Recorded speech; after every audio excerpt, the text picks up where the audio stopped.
दरवर्षीप्रमाणे याही वर्षी आपल्याला पर्यावरणपूरक इको फ्रेंडली गणेशोत्सव कसा साजरा करता येईल याबद्दल नवनवीन चर्चा आणि उपक्रम होत असतात। आणि याच पार्श्वभूमीवर मुंबईतील दादरमधील MBA झालेला एक तरुण आपली नोकरी सोडून चक्क कागदाच्या लगद्यापासून सुंदर गणेश मूर्ती घडवतोय।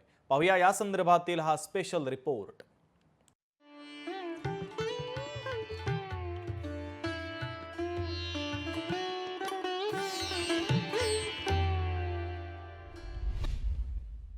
नमस्कार मंडळी, मी साहिल रविखरे लोकशाही मराठीवर तुम्हा सर्वांचं मनपूर्वक स्वागत करतो। मित्र, गणेशोत्सवाला सुरुवात होणार आहे। आपले सण आपण उत्सवात साजरे करायला हवे, पण यासह आपल्याला निसर्गाचा देखील विचार करणं महत्त्वाचं आहे। पर्यावरणपूरक आपले उत्सव असणं देखील महत्त्वाचं आहे।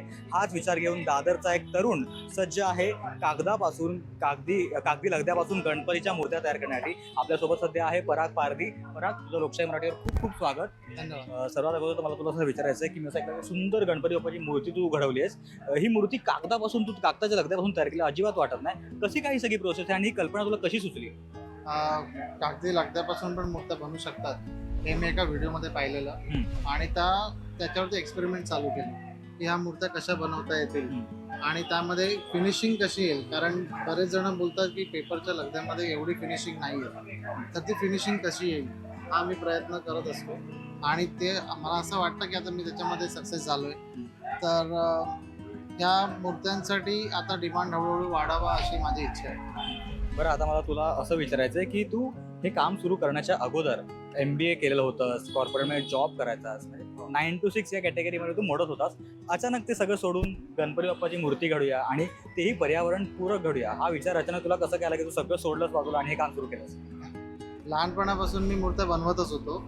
तर या मूर्त्या मी शाडूमातीपासून बनवायचो आणि माझ्या रिलेटिव्हकडे काम करायचो। आणि जेव्हा माझं ग्रॅज्युएशन कंप्लीट झालं त्यानंतर मी जॉबला लागल्यानंतर माझा जवळजवळ 10 वर्ष कॉर्पोरेटचा एक्सपिरियन्स आहे। त्यानंतर MBA केल्यानंतर मला असं वाटलं की आपण एक स्वतःचा बिझनेस असावा। तर तो बिझनेस काय असावा हा आयडिया शोधत होतो। त्यामध्येच हा व्हिडिओ मी पाहिला की पेपरच्या लगद्यापासून मूर्त्या बनवू शकतो आणि मी लहानपणापासून यामध्ये काम करतच होतो। तर म्हटलं बिझनेससाठी ह्या व्यतिरिक्त अजून मी काय करू शकतो, म्हणून मी यामध्ये रिसर्च चालू केला आणि हा बिझनेस चालू केला। तर गणेशोत्सव साजरा करायचा म्हटलं की लोक सहसा तितकासा विचार आपल्याकडे होत नाही, हे दुर्दैव आहे। पण तरी पण या सगळ्या हे सगळं काम सुरू केलं आहे। कागदी लगद्यापासून गणपतीची मूर्ती तयार करणे खूप महत्त्वाची गोष्ट आहे, मोठी गोष्ट आहे। निसर्गाला कोणत्याही प्रकारची हानी होणार नाही। मात्र याला प्रतिसाद तुला कसा मिळतोय सध्या? काय म्हणजे किती मूर्त्या तू बनवतोस एका वर्षात आणि या वर्षासाठी किती मूर्त्या तू घडवल्यास आणि कसा प्रतिसाद आहे लोकांचा? प्रतिसाद तर खूप छान आहे।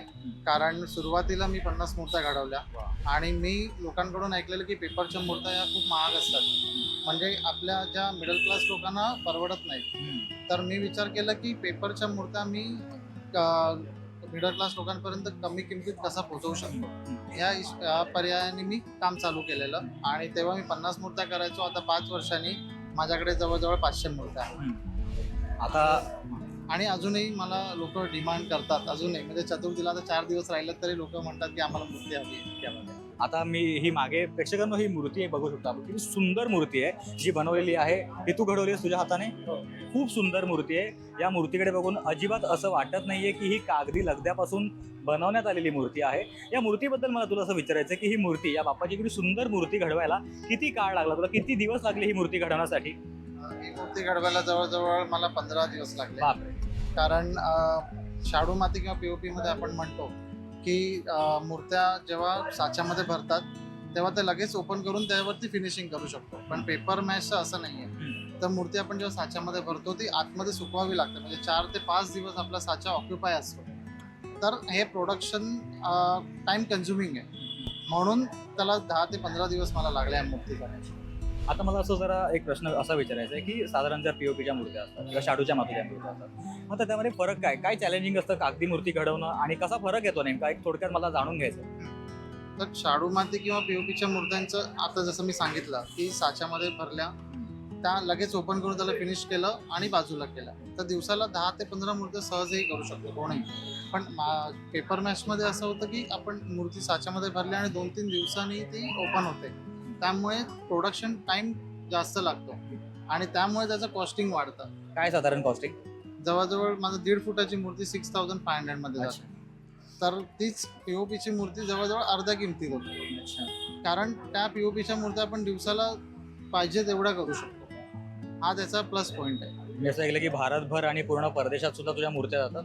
हो, माझ्या कुठे? मूर्त्या जर्मनीमध्ये जातात, कॅनडामध्ये जातात, क्या बात आहे. अजूनही ऑस्ट्रेलिया, US तिथून येतात मूर्त्या. एक मराठमोळा तरुण हे सगळं करतोय, खूप अभिमानास्पद बाब आहे. आता जाता जाता मला शेवटचा हा प्रश्न विचारायचा आहे तुला, की यंदाच्या गणेशोत्सवामध्ये बाप्पासाठी तुझं काय मागणं असणार आहे, काय आशीर्वाद तुला हवे गणपती बाप्पा? माझं असं मागणं आहे की जास्तीत जास्त लोक पीओपी मूर्त्यांपासून पेपर मूर्त्यांमध्ये यावेत आणि इको फ्रेंडली गणेशोत्सव साजरा करावा.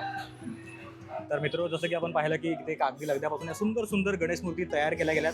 बघून अजिबात असं वाटत नाहीये की ते कागदी लगद्यापासून आहेत. खूप सुंदर आहेत आणि खूप सुबक आहे. तर आपण आपले उत्सव थाटामाटात साजरे करायलाच हवेत, पण असं आपल्याला निसर्गाचा देखील विचार करायचा आहे. तुर्तास या एपिसोडमध्ये वेळ झाली, इथेच थांबायची. कुठे जाऊ नका, पाहत राहा लोकशाही मराठी. धन्यवाद.